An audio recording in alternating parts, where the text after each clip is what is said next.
Hey there, welcome to my channel, The Magical Solution. My name is Leilani. It is Tuesday. We are live here on Facebook, YouTube, Threads, TikTok, and I think Instagram. Hopefully, the Instagram one I'm a little iffy with. I'm not quite sure if I got it because it didn't happen last time. But anyway. And the TikTok one is acting a little funky too. Okay. Let's see. Okay. Oh, there I am. Okay.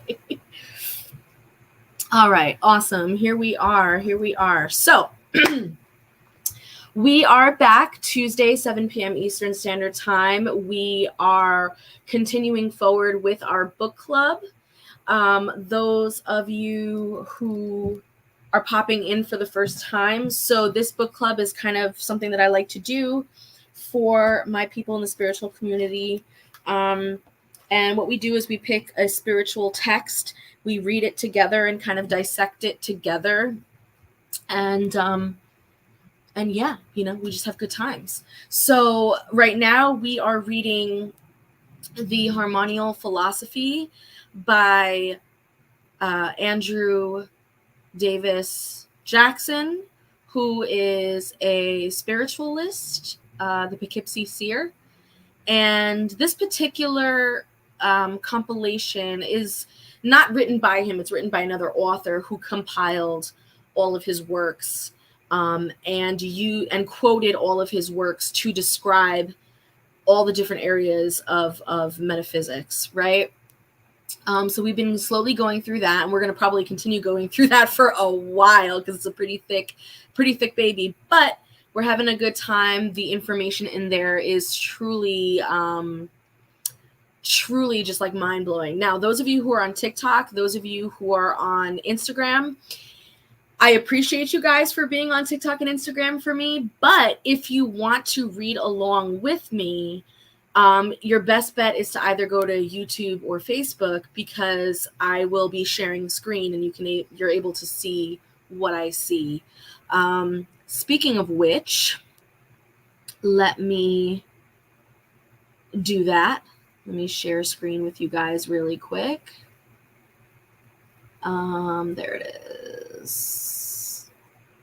Boom. Okay. And then we're going to do one of these, and boom. Beautiful.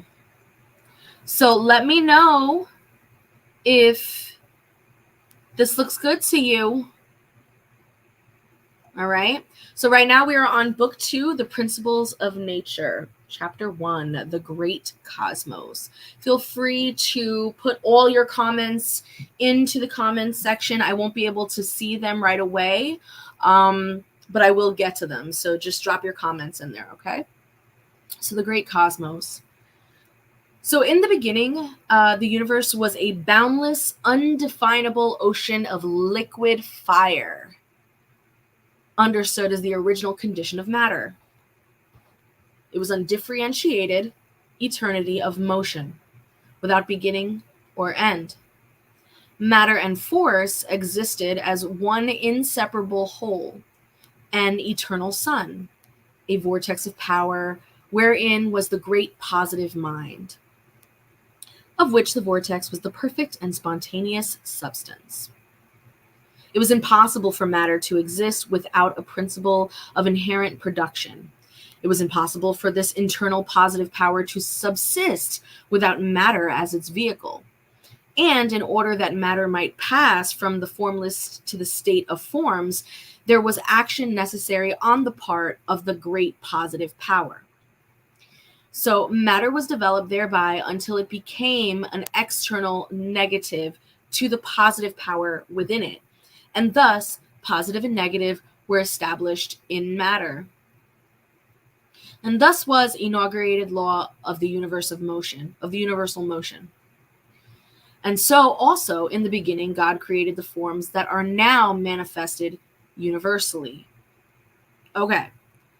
So, in a nutshell, what that is pretty much saying is that one cannot exist without the other, right? This idea of the positive mind, this idea of force and matter, this idea of motion within matter, all of it has a driving force behind it. And that force, when it moves through matter, the situation becomes counter, if that makes sense. Like, if you're pushing through something, that means that what you're pushing through must separate or open or be blown to pieces or whatever. There's going to be an opposite reaction to that, whether it's allowing you to go through it or whether it's stopping you from going through it. Either way, there is an opposing force. And so there's this idea that as force moves through matter, as this motion occurs,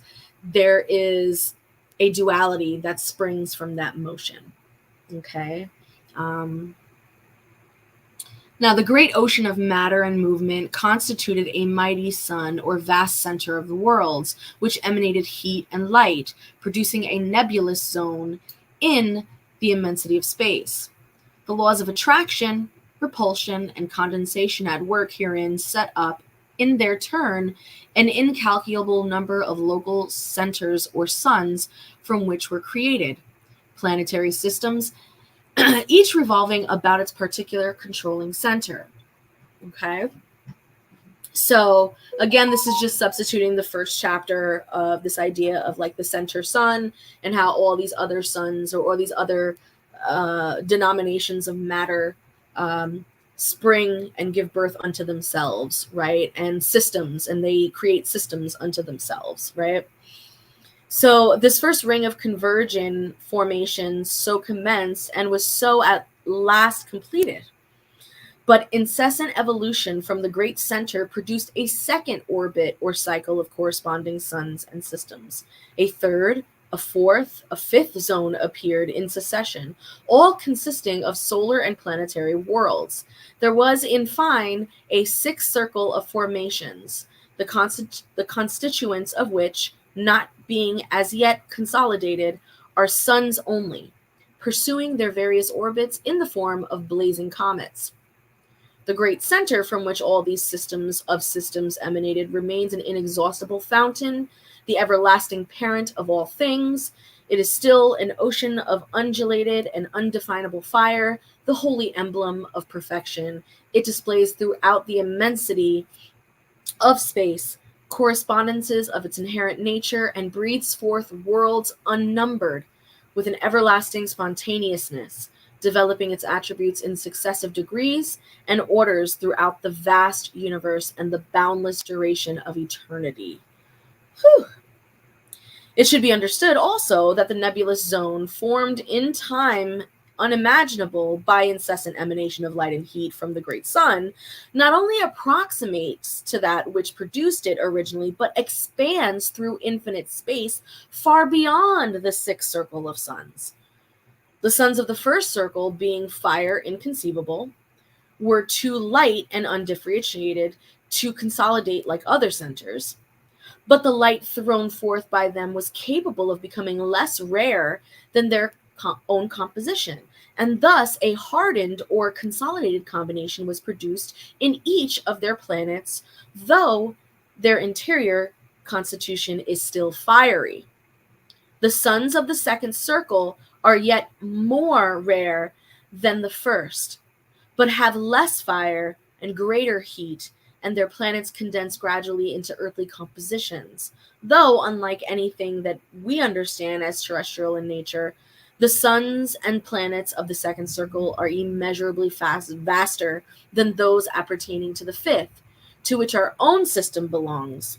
While those of the first circle are of still more inconceivable dimensions, the suns of the third circle have less heat and more light than the former. And while they are nearer to a state of condensation, they are not actually condensed. The material formation of their planets is still so refined that no substance known on Earth bears any resemblance thereto. The suns of the fourth circle have still less heat and light than those of the former, while their planetary worlds are less numerous and less also in magnitude, though they cannot be calculated or comprehended. They are also of denser constitution than any so far described, and some of their formations begin to resemble the appearance of our own globe. And the fifth circle of suns has relatively less heat and light. They have brought into existence an immense number of planets and satellites, and our own solar system may stand as a general representative of all included herein. As regards the sixth circle, it contains no fire, less light, and more electricity than all others. The orbits of it, various suns, embrace space incalculable. The suns of the first circle came forth from the great sun. So were the succeeding circles evolved one from another in perfect harmony. It follows that there is one only general evolution, one infinite production from one eternal origin. The vast deep of materials, in ceaseless motion and activity, out of which all systems were developed, bears testimony to future corresponding emanations from the same inexhaustible fountain.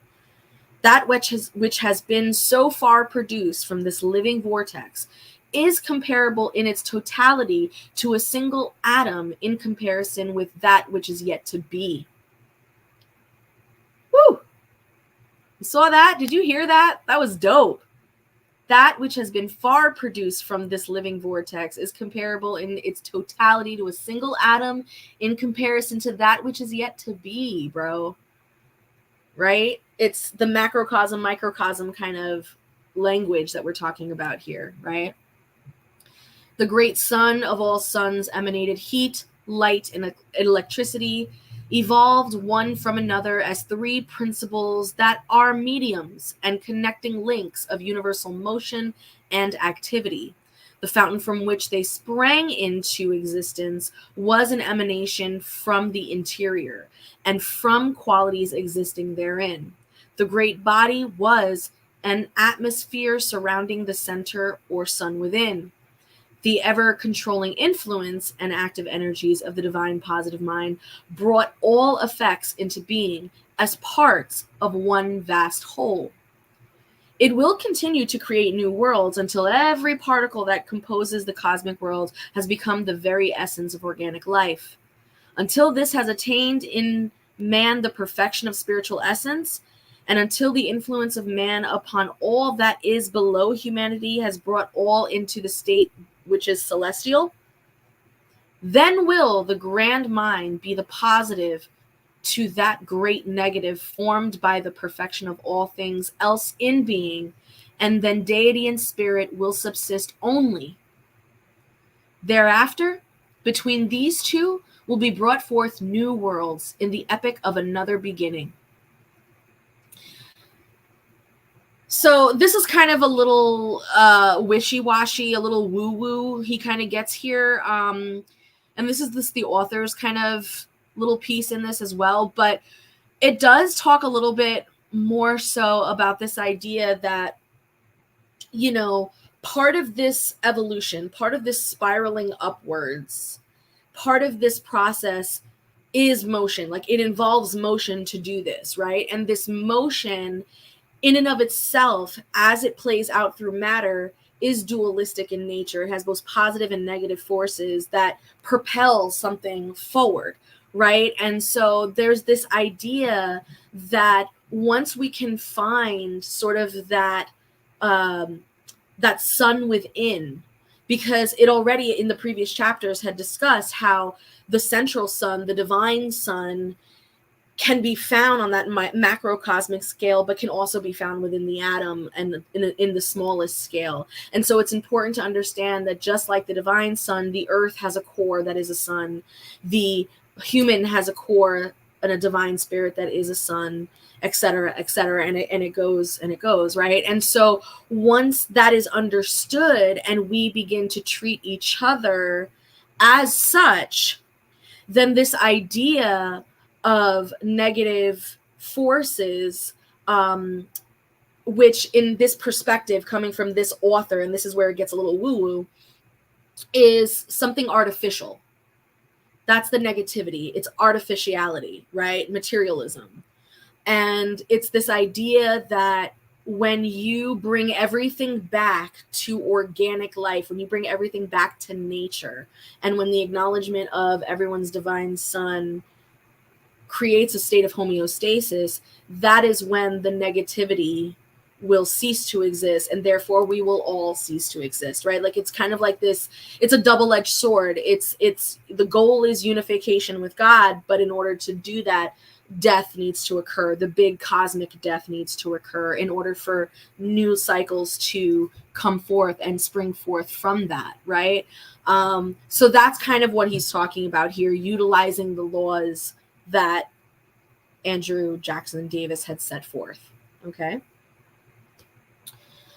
So it becomes evident in this manner that the internal and invisible is the one reality, and that this is eternal truth, essential nature of eternal mind, the attributes of which, expressed in the cosmos and its harmony, are wisdom, goodness, justice, equity, and mercy. Within and without, principle and form of being, infinite mind and its vesture, which is the cosmic world, these are the two modes of universal being. So these are the polarities, these are the positive and negatives, these are the modes that universal mind manifests as during its motion, during this spiraling upwards. This is how the central sun expresses its attributes, okay, which are harmony, which are wisdom, goodness, justice, equity, and mercy. And these things are supposed to be in harmony in the universe. This is what we would consider coming back to nature, going back to organic life, back to source, right? Back to homeostasis, back to death, right? Now, as the outer must be and is an emanation from the inner or center, so that which encompasses the center is not opposed thereto. Disorder and confusion may seem to reign everywhere, but in reality, there is perfect harmony, union, and reciprocity. There is correspondence everywhere, in virtue of an immutable law, affording to the human mind an indestructible basis on which to rest a correct understanding of the nature of all effects, and from which to behold the unspeakable grandeur of the end. And of that end, where the cosmic world, by virtue or inherent powers, shall be so refined and perfected as to be a counterpart of the great power which brought all things into being. So this kind of feeds into this idea of why all of these religions, like when we talk about like the Bhagavad Gita, when we talk about a lot of these philosophies that talk about like non-doing, right? Or talking about like living life detached, right? They're not saying to disassociate from life. They're not saying don't act. Yes, there are laws of non-action, and that is a whole another conversation. But what they're not saying is to avoid life or to avoid living. What they are saying is to do so from your central sun state, from wisdom, goodness, justice, mercy, and all that, right? Because the whole point is that we have to participate. We have to participate, and we have to trust in the fact that the pendulum always swings, right? So right now, there's horrible shit happening in the world, but then there's also people doing something about it, people protesting, people fighting, people showing goodness. There's that opposite as well that's also happening. And as long as those two things are constantly just sort of swaying on the pendulum swing, then we're going to be in this game forever. We're going to be in this game forever, right? Where non-action makes sense in this particular occasion is in this particular situation is when we say no more war. We're done with war. We're done. There are so many other ways in nature in which we can compete. There are so many ways in which we can express our negative and positive energies with each other in a constructive manner. And those is what propels us to spiral upwards. But when we engage in our competitive nature in an inhumane manner, in ways like war and injustice, we don't spiral anywhere. We just annihilate each other. It ends. It ends. And that's kind of the point. And that's what this is saying on like a cosmic scale as well. These are the rules that are happening in the cosmic sphere as well, right?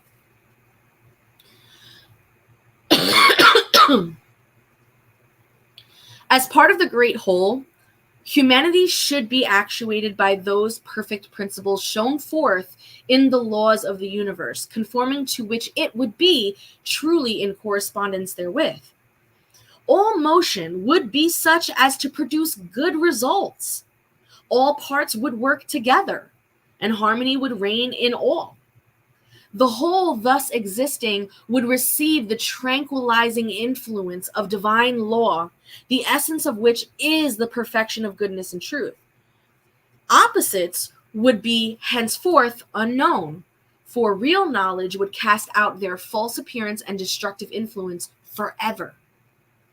The truth of all truths, the reality of all realities, the foundation of happiness and peace would be medicine for all souls.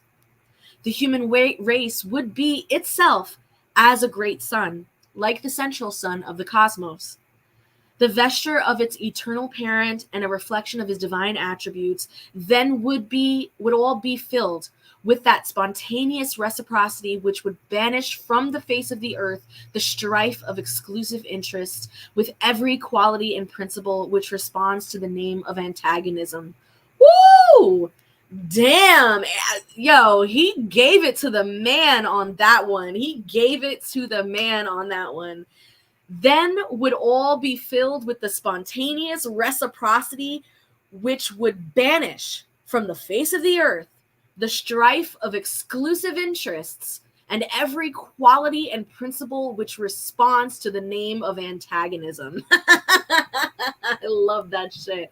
That is beautiful. By their expulsion from within our own selves, there would manifest the truth of that which has been affirmed already, that true opposites do not exist in nature, while their very appearances would be swallowed up in the flood of light and knowledge. You get that? So in this particular little piece here, Andrew is throwing out this idea of dualism as we know it, as we've been conditioned to believe it to be. We've believed it to be ultimate good and ultimate evil, right? Ultimate black and ultimate white.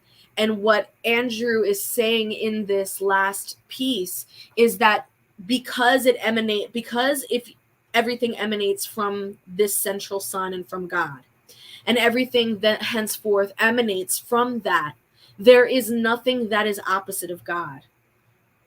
Like, God would not do that.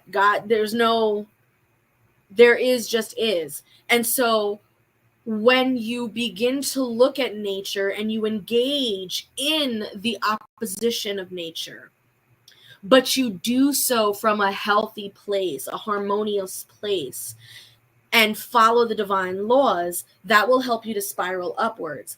If you approach nature as if it is black and white, ultimate good, ultimate evil, you've lost the game. We are stuck in samsara. Here we are forever and ever and ever, and we will forever do this, right? And so, like, that's kind of what he's talking about here. He's like, look, in nature, in reality, in divine nature, there is no opposites, because there's only me. There are some extremes. There are some really beautiful things, and then there are some really not so great things, but you can't say there's an ultimate this and an ultimate that. That doesn't exist. There's only shades of gray. That's what we're kind of talking about here. At least in this particular paragraph, right? There is one thing more that should be understood in respect of the cosmos, and it is this: that the term boundless is not applicable to the universe of organized matter. When this is taken by itself, but only to the unorganized universe, the ocean of perpetually forming material, which is indeed infinite. The divine sensorium is the center of the organized cosmos. Okay. All right, so let me see, what time is it? 7:30? Oh, that's fine. That's fine. So what we'll do is we'll read the second chapter, and then I will go back and read the footnotes. Okay? So the second chapter is entitled The Solar System. The sun, or center to which our solar system belongs, is a remote orb of another system existing prior to its formation. The planets of our solar system may be considered as satellites belonging to a planet, which planet belongs itself to a sun. The materials constituting our sun were thrown off from other bodies during revolutions around their common center, owing to the centrifugal force and by the gravitation of such materials. The sun assumed its form. It has the same dual motion as all celestial spheres, one upon its axis and the other in its orbit around the center to which it belongs. Its internal portion is a mass of liquid fire, evolving heat, light, and electricity, extending, like an atmosphere, to the orbit of the last planet comprised in the system. That last is the ninth in number and the first which came into being, moving in the same plane as the parent sun. The eighth was evolved next and was situated within the orbit of the former, in harmony with established principles of gravitation and an orbicular rotary motion. The eighth and ninth planets are not yet recognized as bodies belonging to the solar system, but it can be affirmed in respect of the eighth that its destiny is 4/5 that of water, and that its atmosphere is exceedingly rare, containing little oxygen and composed mostly of fluorine and hydrogen. No organic constituent corresponding to anything on Earth could exist there. The human eye would be useless, for light is there of such a nature as to render the planet's darkness, and its darkest period, several hundred degrees lighter than the light which is received on Earth from the sun. Like Uranus, it has 6 satellites, the farthest from the primary being the original extension of this, while the nearest is the accumulation of denser atoms from the planet. The planet itself is denser than any of its satellites, and their respective distances therefrom, with their diameters and periods of revolution, are determined by their respective constituents and the relations which they bear to each other. So right now he's just talking about our specific solar system, the Milky Way, okay, our galaxy. And it follows the same natural law. There's a central sun, and from that central sun, in addition to, anything that it interacts with in space, because remember, the sun is moving through space. Let's not forget, it's like a comet, if you will. So within its interactions with things in space and within itself, it pushes out light, heat, electricity, which creates an atmosphere. That atmosphere extends only as far as its heat, light, and electricity can reach. Okay?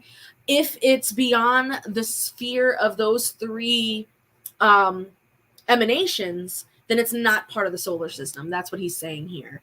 And at that time in science, the 9 planets were not 9 planets yet. They were still just the first 7 planets. And that was the sort of cosmology for quite a while. And he's talking about here that the last 2 planets will eventually be brought into the fort because of X, Y, and Z reason. And then he explains, their stuff. Yeah. Okay. So the next planet in the order of evolution was Uranus. During its first stages, it was an accumulation of igneous particles. the rarity of which unfitted them for any other sphere of association. By virtue of inherent motion, its 6 satellites were developed successively. By the way, when he's talking about satellites here, he's talking about like moons. He's talking about like other planetary bodies or other spatial bodies that are in the localized atmosphere of that specific planet. That's what he's talking about. Okay. The harmony and magnificence displayed by this planet and its attendants are unsurpassed by any other body as yet discovered. Its atmosphere has a light reddish appearance with a density in proportion to that of the planet itself, which is a little greater than the density of water. No life exists thereon, nor will life be possible until further condensation and development occur. Its atmosphere is igneous and carbonaceous, having 1/316th part carbon to 1 oxygen. The carbon is, however, unlike any element or gas known on Earth. The satellites apparently observe a different direction in their orbicular movements from that of any other body or its appendages. The planet is also less in magnitude relatively than others, according to the law of progression. The planet next developed was the 6th, named Saturn. Its original composition was extremely igneous, but a gradual accumulation of particles emanating from the sun organized it ultimately into denser matter than that of Uranus. The igneous composition being very active, the planet's emanations produced the nebulous zones or belts which now surround the primary. These zones, like the planet itself, existed for many ages in the form of a fiery atmosphere, at a distance from the primary in correspondence with the law of association and centrifugal force. The center of Saturn is still an igneous, unstratified substance, the surface having become condensed chemically by the escape of internal heat and by the production of organizing and vivifying gases. Such also are its rings, which show many seemingly uneven proportions, appearances produced by the reflection of its satellite upon various parts of these belts during their revolutions and by frequent eclipses, as well as by their own situation, which is unfavorable at times to proper observation. The rings will be resolved ultimately into one sphere, which will produce another planet. The geography of Saturn is very beautiful. It is divided into 2/3 water and 1/3 earth, and being free from volcanic disturbances, it presents an even surface. There are few prominences, and these are near the poles. The equator has only certain promontories connected with still higher land and dividing chasms of which form the bed of a great body of water. Organic beings inhabited this planet for many thousands of years before our Earth came into being, for which reason they have attained a higher development. There are 4 general classes of vegetable natures. Gigantic tree forms produced near the poles, where light and heat are at a minimum. Trees similar to the upas, but in appearance, not quality, for they bear delicious fruit of elongated shape, white internally and encompassed with a thick coating. More perfect growths, rising a few feet only above the surface and yielding a kind of pulp fruit, which is exceedingly pleasant. And the most useful vegetable upon the surface of Saturn, of no great height, but exceeding spontaneity, with long and slender roots and trunk, the fruit being fitted for the use of animal economy. It is produced at the equator twice in one of the planet's years. Of various intermediate formations, it would be impossible to speak. There are 5 general classes of animal existences. The first is well organized, having fine vascular and muscular tissue. It is very large and strong, with joints in the hind legs only. The 4 legs, composed of strong muscular and osseous substance, are elastic and pliable at the need, but immovable also at will. Being of great power, this animal genus is most useful to its masters. The eyes are small, The ears short and narrow, the head is wide and high, the mouth and proboscis are closely connected, the latter serving not only as a nasal organ but for drinking and transferring to the mouth the hard-shelled fruit produced by the fourth vegetable already mentioned. The disposition of the genus is firm and yet submissive. It constructs large caves to dwell in during long night experienced at the poles, and during the correspondingly long day it roams about the seashore, or seeks those places where the fruit on which it subsists grows in greatest abundance. The second class of animal is not so graceful, but is degree more perfect. It associates with the former, but is amphibious. Owing to a highly developed muscular and vascular system, it is irritable and excitable in disposition. It is saurian in form, but not in other respects. The third class is still finer in organization, with greater muscular power and celerity. It has 4 legs, the 2 hinder having feet resembling the human, while the foremost recall the limbs of the seal. In length and height, it resembles the iguanodon, though mastered naturally over all the ranks below it and repulsive in appearance, it is not antagonistic or destructive. The flesh is very tender in comparison with that of the former class, but the osseous skin, like a complex network of scales, would be impenetrable by any instrument known on earth.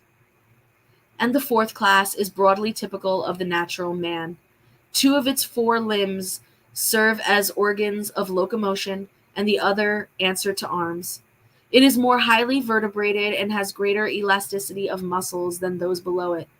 The body is rather wide and not perfectly rounded, but the sacral bone and hips being much distended, giving great muscular power. Owing to the high shoulders and neck of the corresponding length, there is a conspicuous elasticity in the movements of the trunk. The mental organization corresponds nearly to that of the human being, but the exterior understanding and knowledge surpasses those of our race here on earth. The head is round and long, indicating a wider scope of mental comprehension. The general disposition is one of strong attachments and social desires. To great concentration is added keen sense of natural right and justice. But the head is not very high in proportion to size, and there is consequently an absence of veneration for things unseen, though it obtains for those attested by the senses. The memory is retentive, intellectual faculties are strong, mechanical ingenuity gives rule over lower beings, and while the sense of humor and passion for pleasurable emotions render communications more subtle than those of our own race. While this class is a perfect example of animal intellectual being, the 5th and ultimate race of Saturn is alone truly man. The limbs are straight and round, joints and appendages display perfect adaptation, and the symmetry of body is unequaled by any other creature on the planet.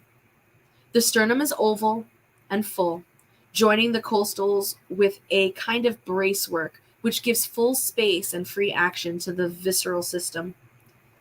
The lungs, divided into 2 hemispheres, are of an adipose, elastic, active substance. The heart also has 2 divisions and movements corresponding with those of the lungs. The ganglionic system is spread throughout the body, giving almost imperceptible motions to the motor nerves thereof. Not being composed of thick and heavy substances, the cranium imparts the great activity to the senses in respect of external objects. The cerebellum is large and full, while the cerebellum and its divisions are still larger. The restiform medulla oblongata and medulla spinalis are composed of such sensitive substances that a perfect system of motion and sensation results. The brain is exceedingly active, sending a refined ether of sensation throughout the nervous system.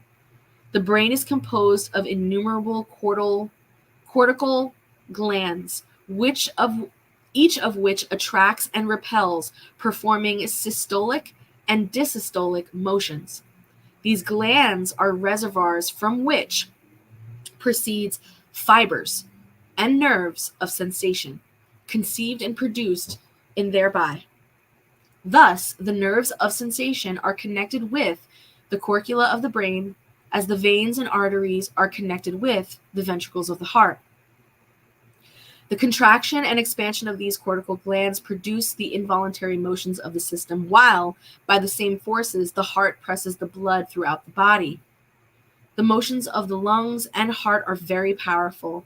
The motions of the brain corresponds, and that of the whole illustrates the gigantic strength of all. The form is of a singular beauty, and the surface so fine that it is almost transparent. The external movements are of greater precision and governed by more decided judgment than our own. Physically and mentally, the organization is most perfect. While the intellect is expansive and powerful, so that judgment controls entirely and weakness or disease is unknown. The prominent mental qualities, or moral and intellectual, strong social attachments are governed by intellect, and great force of character is under the guidance of reason. This will is firm, though generally submissive.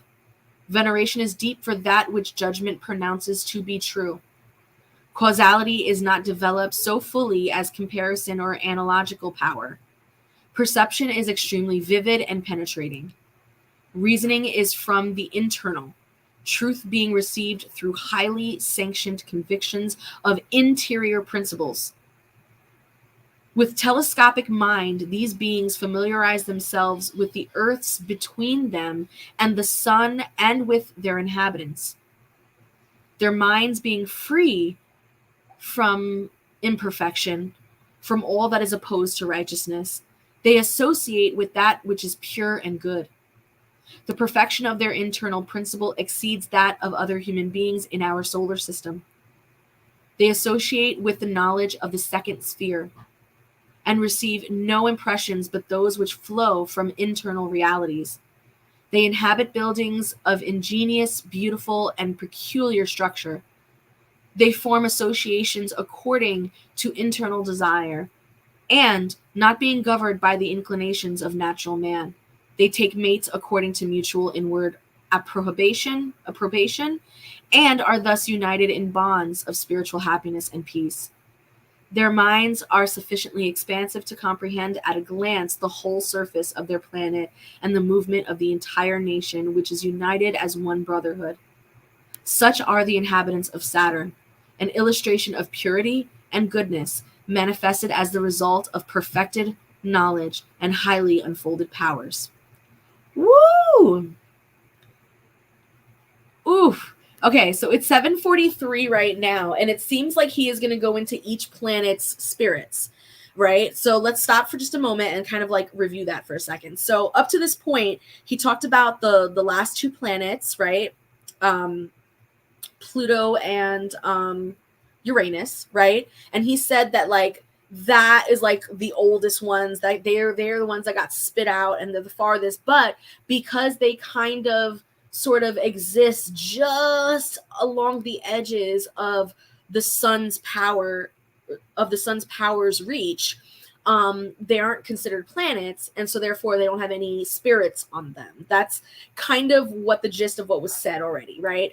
But Saturn being the next in line and being within the sun's force and atmosphere, is the planet where we see our first set of spirits. In today's language, they would be called aliens. In their language, it was spirits, right? Now, mind you, according to Andrew Jackson Davis, he didn't consider himself a medium. He didn't consider himself as like super knowledgeable or anything like that. This was all, he was channeling all of this, and supposedly this is language he had no awareness of, was not educated. I think he said in his bio that he had like 3rd grade education or whatever. So again, we're talking about a spirit that he's channeling that is telling him about these planets, about the construction of our particular solar system, that's telling us about, you know, purity and natural law and divine law and cosmic law and all that stuff. And so Saturn is that next planet where we start to see the first set of spirits and what their composition is and what their world looks like. We discuss the vegetation on the planet. We discuss the chemicals that are on the planet and how the atmosphere functions. And we discuss the conscious beings on that planet and their level of purity, right? So now we're moving on to the next planet, which is going to be Jupiter. The next planet evolved from the sun was Jupiter, which together with its satellites was denser than former developments, for the materials composing the sun had themselves condensed with the increase of the planets thrown off from the parent mass. The vegetable productions of Jupiter are more extensive than those of Saturn, and 5 classifications are possible to talk about. An exceedingly large and bulky fruit-bearing tree, which is edible by the lower animals only. Trees which exude juice flowing freely from cup-shaped growths and very nourishing and invigorating. Number 3, a cereal having the character of wheat. And number 4, a class with variegated foliage that extracts from which enter into the forms of the first animals. And the 5th species is a zoophyte, partaking of vegetable and animal life. Jupiter contains altogether about 300,000 species of plants. The animals' developments are a degree less perfect than those of Saturn. And though there are a great many species, they are not so generally disseminated as those of the vegetable kingdom. They admit of 4 general classes. Okay, so now we're talking about the animal kingdom. And that is those which are the rodent or the ruminating, corresponding to class 1 of Saturn, kind of similar to that, but dissimilar in disposition and in habits. Class 2 of the animal kingdom is a class which is nearly digitigrated and similar to the seal, being also amphibious. Its disposition is secretive and retiring and apparently submissive, but is tyrannical over other animals within its power. A 3rd class is answering in size to the natural man and of incredible strength. It is a once ingenious and retiring, active when occasion requires, and it constitutes a connecting link between animal and human organization. So kind of like their version of like a chimpanzee, right? It is also combative and secretive, has great firmness and self-will, possesses quick intuitive perceptions and a retentive memory, while its affections are as pure as the form would indicate. It associates with all things agreeable to its inclination, the latter being qualified by its sense of refinement. It is governed by natural instincts and reasons from things seen. And the 4th category of human inhabitants on Jupiter are in closer relation to our conception of a perfect being than those of Saturn. Their size, symmetry, and beauty of form exceeds those of Earth, and they are well sustained by inward and physical forces, while mental organization corresponds to material development. General contour is characterized by smoothness and evenness. The lower extremities are rather short, and the upper is shorter than the upper, and walking is an inclined position using both hands and arms. The main characteristics are mechanical and intellectual, accompanied by strong affections and interior love for each other. The intelligence of these beings greatly excels those of Earth, and they comprehend the laws and relations of their nature by one concentrated thought. They discern uses of all things and their original adaptations. They reason perfectly by induction and from correspondences. Affections are breathed forth from their interiors, and the external expression is emblematic of love and purity. It is impossible for them to think one thing and speak another, to have more self-love than universal affection, or to conceive impure and unrighteous thoughts. Being thus free from all imperfections of this and other earths, they are open to the reception of light and truth, which correspond to the fire of spiritual purification. Their associations with Their associations one with another are according to inward affinity, and they form a united, harmonious spiritual brotherhood regarding the internal of all things as the only reality in the universe. They observe great care in producing their offspring and in preserving their health. Disease is not known, and freedom from this imperfection enables them to generate rapidly.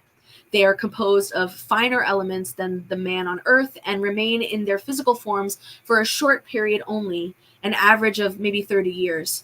They do not die, but rather sink into repose by an expansion of their interiors in which seek still more agreeable spheres. In knowledge and refinement, they occupy an intermediate position between the first and second spheres. They inhabit well-constructed edifices corresponding to a tent rather than a house on earth, and impervious alike to cold, water, and light. Interesting. So, like their abode is something that's similar to, like if you were to take ocean water, like if you're in cold ocean water looking up on a sunny day and you see like the sun through that water, like that's the substance. That's what their houses look like. That is so fucking dope. I want my house to look like that. That is so dope. Anyway, sorry. As regards solar light, they receive only 1/25 of which the Earth enjoys, but it strikes vertically on the equator where their inhabitants are located. Jupiter abounds in all that enlists the affections of man as objects of his deepest yearning, while aspiring to higher states of purity and peace. Approaching nearer to the sun, 4 spheroidal bodies exist between Jupiter and Mars. They have been discovered within the present century and have been named Ceres, Pallas, Juno, and Vesta. The fact that their orbits are exceedingly elliptic and constantly intersecting the planes of each other has suggested the hypothesis that they are formed from a comet which appeared in 1770. This is incorrect, and their true origin follows. When the atmospheric emanations of the sun terminated in that region now occupied by the orbit of Pallas, the association of particles produced an igneous mass, according to principles previously established. Had this aggregation condensed properly, like other planets, there would have been produced a single sphere of lesser magnitude than Jupiter, though greater than that of Mars. It would have corresponded to the combined dimensions of the present 4 bodies. But there was not a perfect association of interior materials, and the great convulsions were going on constantly throughout its composition. The interior heat was excessive, and evaporation could not take place with sufficient rapidity to relieve the expanding elements.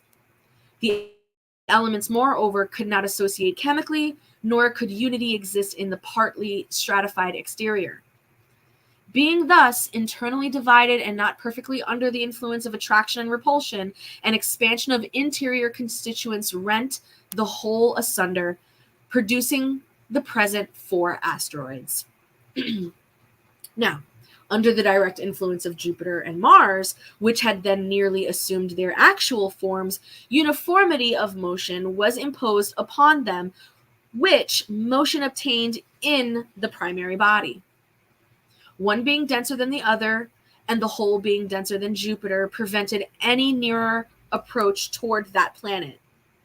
Movements and revolutions were, however, somewhat modified by foreign causes. The orbit of Pallas inclines most to the ecliptic, this body sustaining the highest position, with poles much flattened and equator bulged.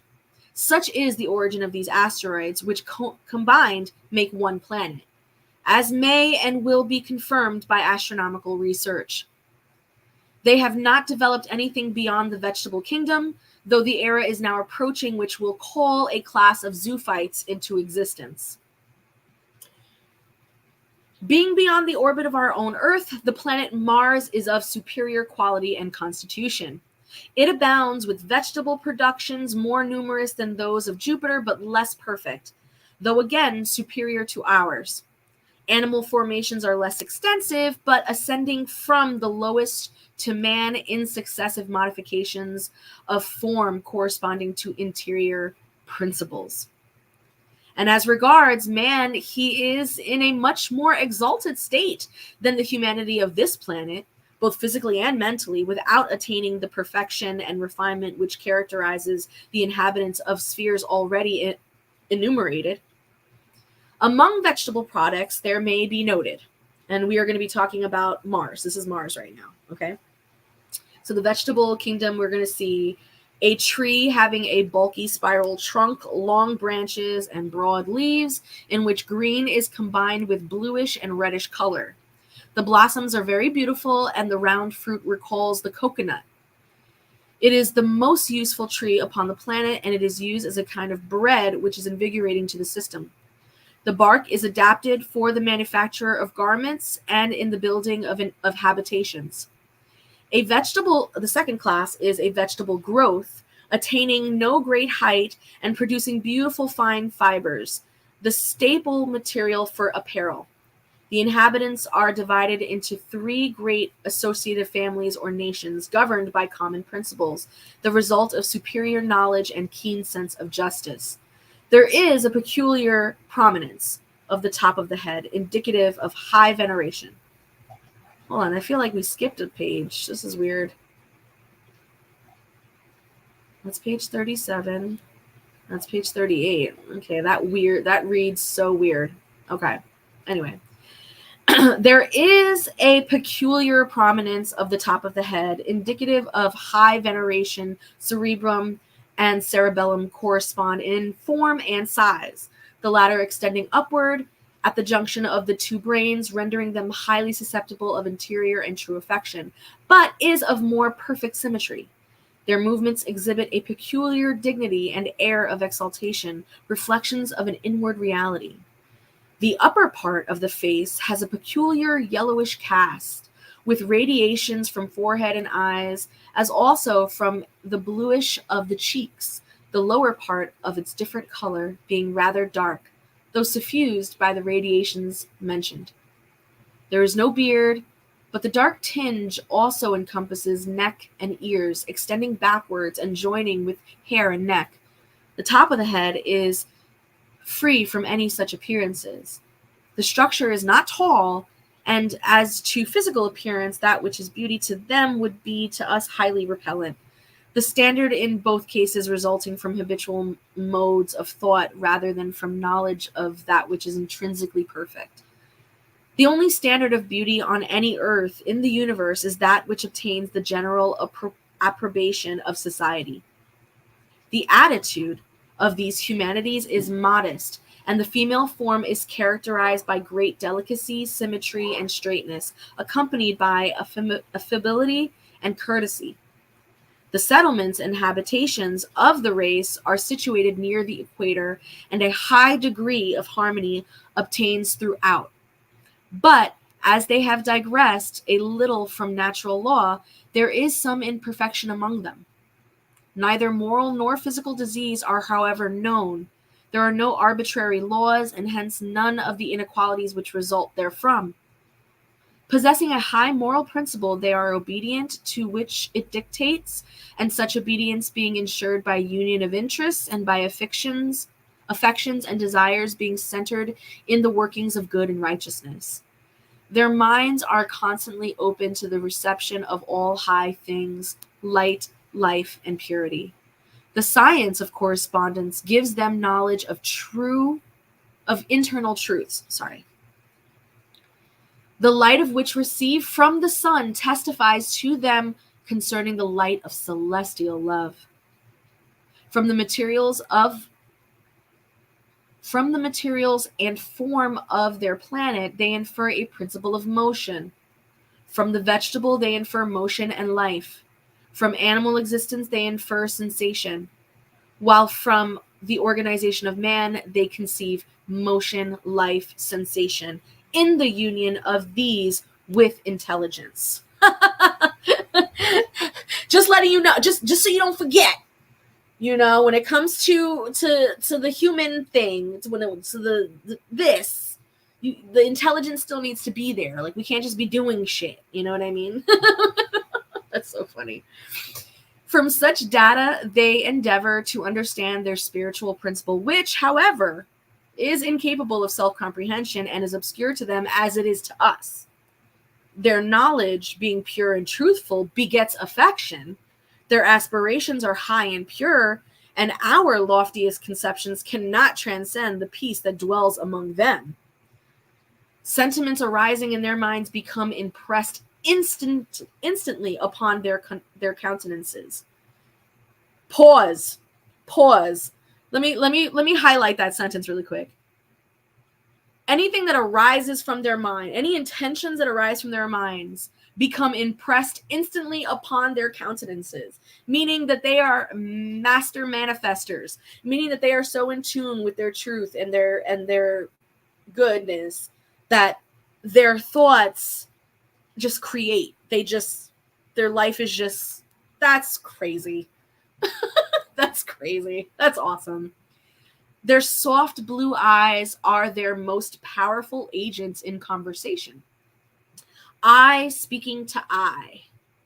In their social relations, they display the deepest attachment. Thus do peace, truth, and love abound within them universally.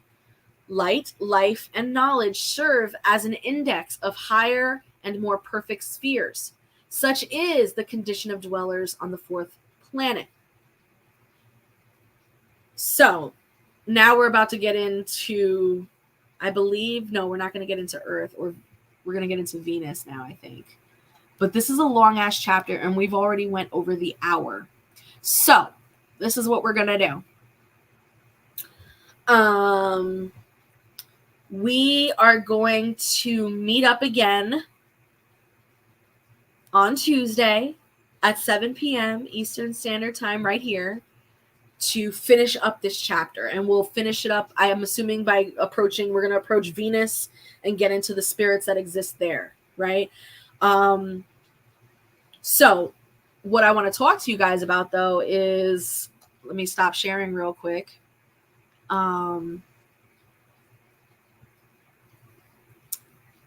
There we go. So what I wanted to talk to you guys real quick is with your questions. What kind of questions do we got here? Let me scroll back. Okay, let me see what we got. I mean, if you guys remember your questions from earlier, you know, you can always retype them, but I'm going to try and scroll back right now. Let me see what's going on here. Oh, Cosmos, what's up? Oh my God, what's up? Haven't seen you in a minute. Good to see you again, man. Okay, let's see what we got.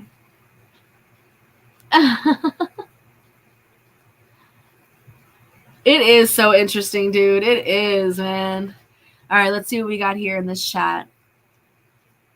Oh, hello, all powerful. Hello, Lavetta. Hello. Okay. So, you know, just to kind of rehash, let's talk about it a little bit. You know, yeah. So this channeling of information given to Andrew Jackson Davis, or Andrew Davis Jackson, I always forget the order that it goes in, but you know, is very much of this idea of, like, you know, we are a spirit of a higher order that apparently has visited all of these planets, because this motherfucker, this spirit is speaking like he knows, you know, like almost like he's an anthropologist. Like, he visits these planets and takes notes and shit. He's like, okay, their vegetation is like this, their animal kingdoms are like this, here are the chemicals that are comprised of this, and here's how much water they got. Like, my man is going in on each planet just totally as if he's been there and knows everything. So it's very, very interesting to hear a channeled message being spoken or written in kind of like first person experience, even though it's being communicated in third person. I don't know, whatever. But my point is that it's kind of wild to kind of read that. And then also too, you know, there is an awareness that the language being used is not even language that is not even language that would seem profound to someone who doesn't have an education, which is supposed to be Andrew, but it's profound even in that day and age's language, right? Because we're talking again like early 1800s, you know what I mean? We're talking, I'm sorry, mid 1800s, and so we're talking about a lot of scientific literacy, a lot of discovery, a lot of excavation, a lot of intellectualism happening. And for him to kind of move in those circles, even with his limited knowledge, I still feel like he could pick up on at least the verbiage, you know, which doesn't denounce like his work. I'm not saying that his work is not valid just because he himself may have fibbed on who he is. It may very well be channeled, and as a matter of fact, him having that awareness. Why is this doing this? Hold on a second. Sorry. Okay. Sorry, you guys. It made me like make sure I was still here and whatnot. Having that awareness gave the spirits even more language to work with when using him as a channel. So I'm not hating on it. But I am curious about that, you know. Let's see what else. Also, the language of, or even just, you know, people like you and I, people living in today's world, reading kind of older text from today's mindset, it could be a little tough to sort of, and I even mentioned it in the video, I'm like, he is referring to spirits. The person that is speaking to him identifies as a spirit, right? And like, but if we were to actually look at what we're reading, these are aliens. He's channeling some kind of a being that is letting him know about other alien life on these planets, right? Which seems like so sci-fi, out of there, crazy, but it's also not. This language has been going on for a very, very long time, and just because it wasn't written in this way doesn't mean we weren't already having these conversations. You can find cave drawings from 10,000 years ago about, you know, cloud people or cloud beings speaking to the beings with the spheres, with the spears. You know, like this narrative has been spoken about all over the world since time immemorial. That is not to say that we should all be like, oh, you know, star seeds and aliens and all that. I think that's all just new age sort of verbiage for the same language of spiritual beings. And these spiritual beings are at different levels of purity and enlightenment, just as we are at our own, you know, level of purity and enlightenment. And so there is a mutual benefit in collaborating and communicating with one another to progress in, you know, our understanding. The problem is that, let's say, just based on this writing, just based on what we just read, let's say we bumped into a being from Saturn.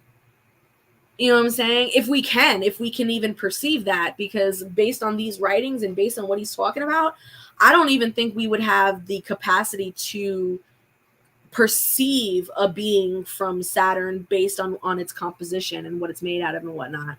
And so like, but let's say we had that ability, the knowledge and the wisdom and the truths and the things that would need to be understood in order for you to be at that spirit's level of purity and enlightenment would be so fucking vast and out there. So like, that's like giving the blueprint of a jet engine to an alligator.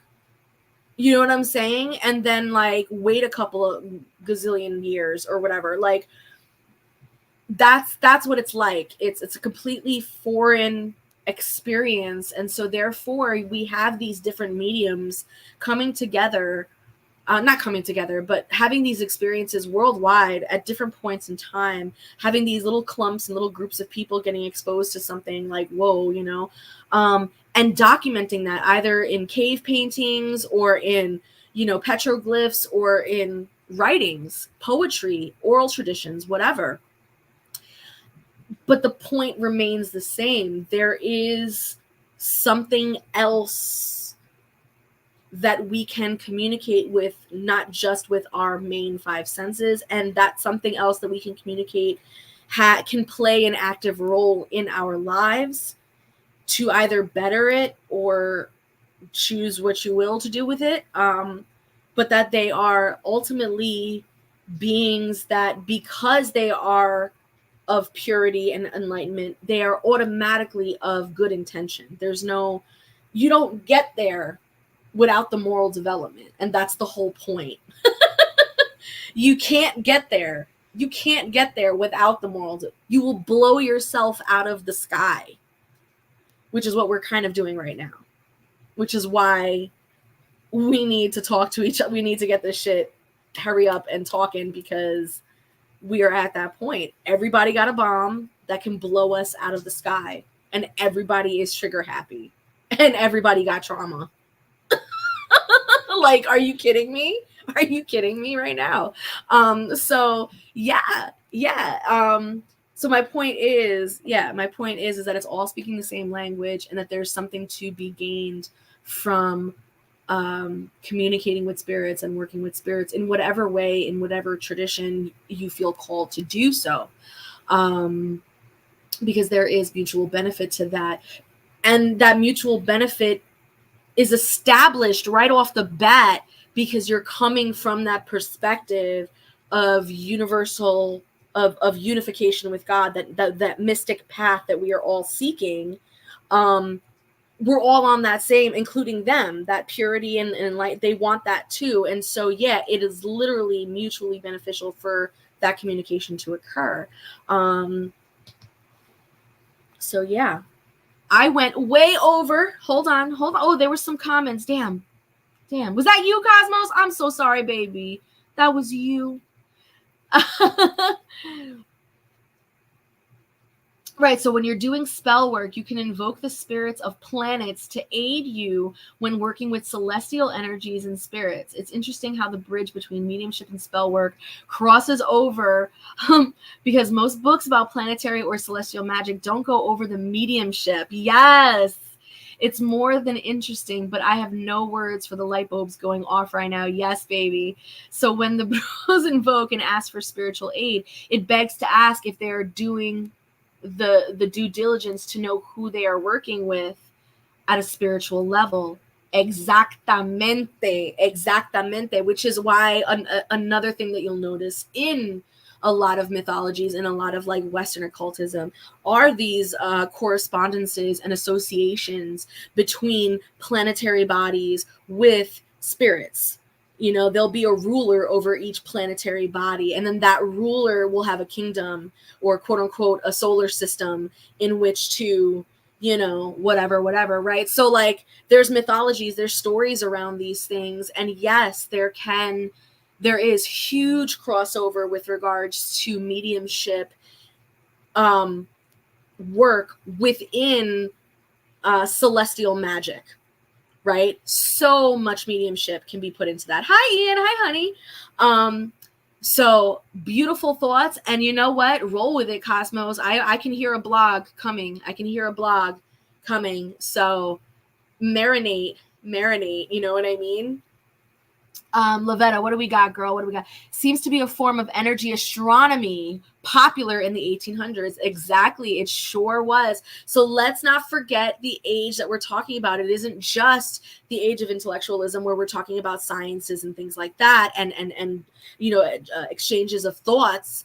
But we're also looking at this idea of superstitious idea, like the Victorian age, and like this idea of seances, these ideas of you know, these are not foreign. These are this sort of esoteric Western mysticism. This is when these guys start to find these 16th century, booklets and these grimoires and these things. And now they're reading that, plus they're reading some of the findings of anthropologists from Egypt who are, finding mummies. Then they're reading some stuff over here in the Americas, finding this. So like a lot of the elites that we know who are responsible for this literature that influences so much of the New Age movement, which is why it's heavily white supremacist and why it's heavily like entrenched in like, eugenics and elitism and stuff like that. But beyond that, they're not entirely wrong in terms of some of the findings that they found, right? During their excavations and during their kind of connecting of the dots and putting those pieces together, that allowed for a lot of us in the indigenous spaces, a lot of us in the global South, who had these technologies already, but used different language because we didn't have written tradition. We had oral tradition, right? We used imagery. We didn't use words. We used storytelling. We used music. We didn't use writing. And so for us, it was so easy when this information came to us, and it's like, hey, there are spirits of these different planets, and when they come down to Earth, they also have dominion over different natural forces. And then when you petition them to do this, and it's like, oh yeah, we got that too. Oh yeah, like that. Yeah, we know about them already. They've been over here. You know what I'm saying? And like, and that the idea of spell work and things like, herbal healing or folk magic it wasn't looked at as something different. What was looked at as different, and here's where a lot of people want to get mad, but like when we talk about, that's a whole nother conversation. I'm gonna wait for that one. Let's see what else we got going on here. But yes, the energy astronomy of the 1800s was a cross international conversation. That was happening for sure. Yes, and it's true. And so even if this author was full of shit, like even if we end up getting the science and technology to be able to actually like go in and set foot on these planets or whatever, which we've already established that some of them, their atmosphere is so volatile that we would not be able to get something in it without it getting knocked into space. So we've already determined that the volatility of some of these planets is just completely inhabitable in terms of what we would think as habitable, right? But what Andrew in his channeling is basically saying is like, and what Lavetta is saying too, is like, just because the elements, the chemical elements are different does not mean it cannot sustain life, because what we define life as here on this planet is not going to be the same on other planets, right? Now, one thing is true. There are the 4 elements that make up everything, And so those 4 elements, what we've determined based on that is that water and heat in the right balances need to be present in order for life to come about and be sustained, right? Hey, Brian, what's up? And so if a planet or a system lacks water and heat will require oxygen as well, but you don't necessarily need oxygen to be a living thing, right? Because you can breathe off of other elements. You can breathe off of other atmospheric things if you are a different life form that has evolved from those elements and those combination of elements in that particular sphere, if that makes sense. Okay. And so it's important to note that there's a possibility for life to be there. We just don't know what it will look like, and how those elements, what that looks like in terms of when those elements eventually get consciousness, or if they already had it, what that looks like, if we can even perceive that. Because there's that other question. It's like, if they're composed of completely different chemical makeups, will we be able to even perceive that? And if that's the case, then who the fuck cares what they look like, whether they look like humans, whether they look like a blob, then who the fuck cares? Because we literally can't perceive them, right? And so this is where the mediumship comes in. This is where we bridge that gap between you being an atheist, like spell work person, right? Doing your magic by just telling the herb what to do or something. Like, I don't know. I don't understand atheist witchcraft. Like, I don't understand how you can't acknowledge the spirit of something in order to work with it. Like, I don't understand how it works like that. But I do understand that, like, with this system, it makes sense in terms of just respecting how the elements do their thing and how we would perceive those elements in any given combination. You know what I'm saying? Each planet has an intelligence. Exactly. So again, that intelligence. And notice how you said, and the book says, and all the doctrine, all the scriptures say intelligence. And before I had used the word consciousness. Did you see that? That's important to distinguish, because again, intelligences is not the same thing.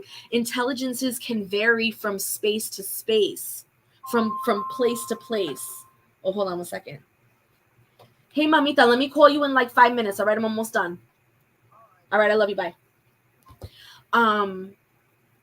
So these intelligences, just like the same of their material form, could be expressed differently from planet to planet, and it will be in relation to their level of purity and purification, purity and elevation, right?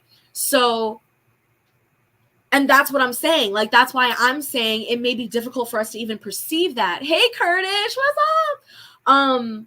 Because as you move up in level of purity and elevation, your body supposedly gets lighter and denser and less materialistic and less dense, less material, right? So in essence, they could take the form of something that we would not even be able to comprehend, supposedly. And what we as mediums say is, but we can.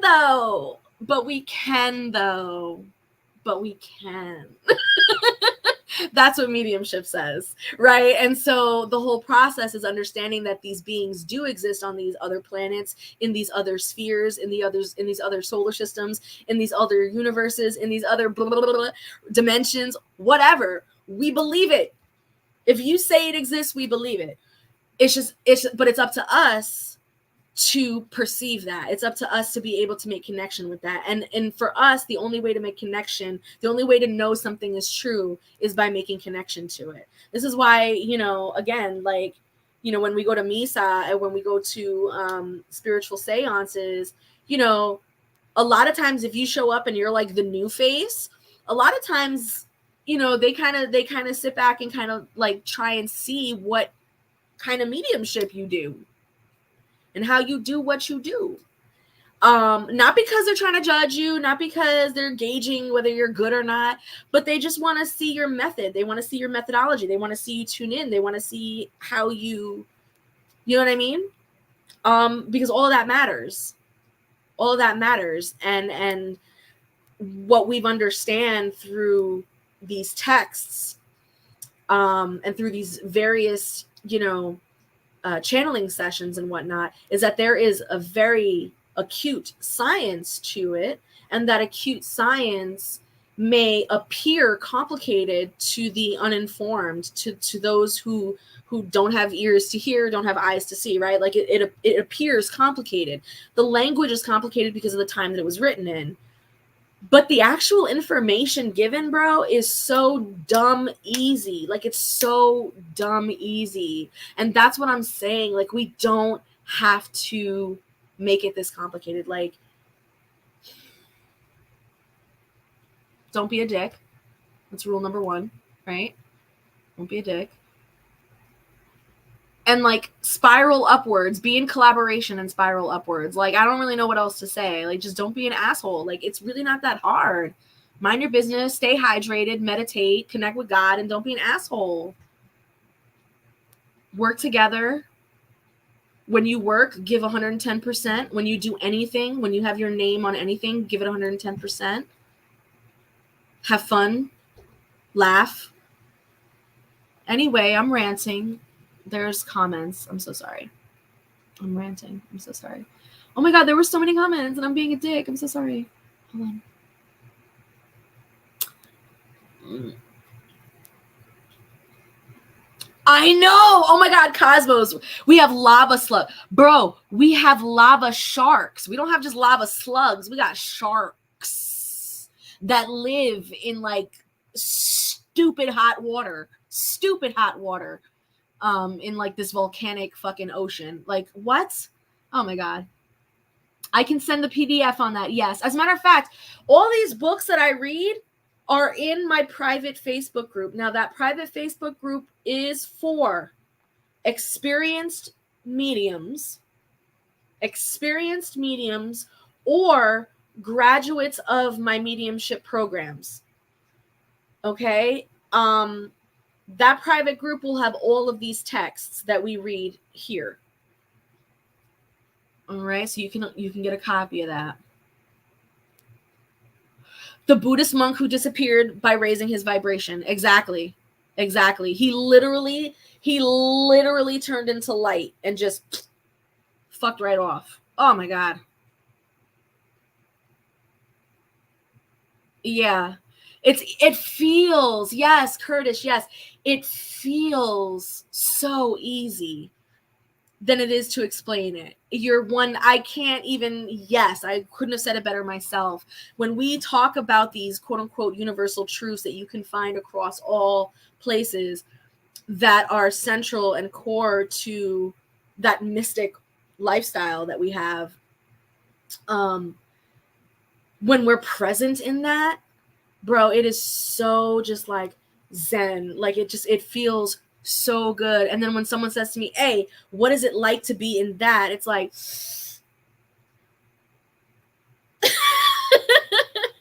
you know? And so what I do is I read the texts. I say, you know what? Let me read the texts. And then let me give you like my juice about it, my tea about it. And then we vibe and try and figure it out together, because I think that's what's most important, right? We do need to go live. Yes. So listen, I have my show on YouTube. I have not relaunched it yet. I am waiting for the right lineup. And I also, I'm not going to lie, I had a lot of crazy shit happen to me in the last 6 months. It's been fucking wild. So the show has not been relaunched in a minute, but it is coming. I'm excited for it to come. It's not yet, but when I relaunch, I promise you, I want you in my lineup. So get yourself ready to talk about Kurdish Espiritismo, because we're going to go in and I need to know all the deets. Okay. We will set a date. Okay. We will set a date. Let me see what's going on here. Develop. Yep. Each planet has a spirit and a square that can be worked with in planetary magic. That is a fact. In planetary magic, those of you guys who are familiar with planetary magic, yep, that is absolutely correct. Each one has respective name and duty. Yep, exactly. So you guys, I just want to say thank you so much for joining me tonight during book club. It's every Tuesday, 7 p.m. Eastern Standard Time. I try my best to make it. Tuesdays are usually my slow work days, and that's why I'm able to get a few more social media things done. But overall, it could go left, right, center. So I try though, and I'm so appreciative for all of you guys who are patient with me, who kind of have your alerts put on in case I do pop on, so that it means a lot. It really does that you show up every time. My ancestors have been tapping me to go into Babylonian, Sumerian, etc. side, using it in my practices. Yes. I got to talk to you about some other things too, because yeah. You know what? Message me. Maybe we'll just exchange phone numbers and just kind of like, just like let some steam out first, and then we'll set a date. But yes, like I was saying, you guys, thank you so much. Make sure you like, comment, share, and subscribe. You know, I am really, really bad at marketing myself. I'm not that girl. I'll go through like little moments, little girly moments where like I'll like hit the pavement hard with the advertising for like 2 or 3 months straight. And then I just kind of fall off because I don't want to be that person. But I understand the need for it. And I am asking my followers to help me do some of that legwork so I don't feel so weird doing it all by myself. All right. Anyways, I love you guys so much. What else is going on? Is that it? Oh, make sure you go to my website to subscribe to my email list because May's email is going to be coming out this week, and May's got some good stuff in the emails. I'm really excited for May's email. So get on that list. All right, guys. All right. I'm done. I am done. Love y'all. Love y'all so much.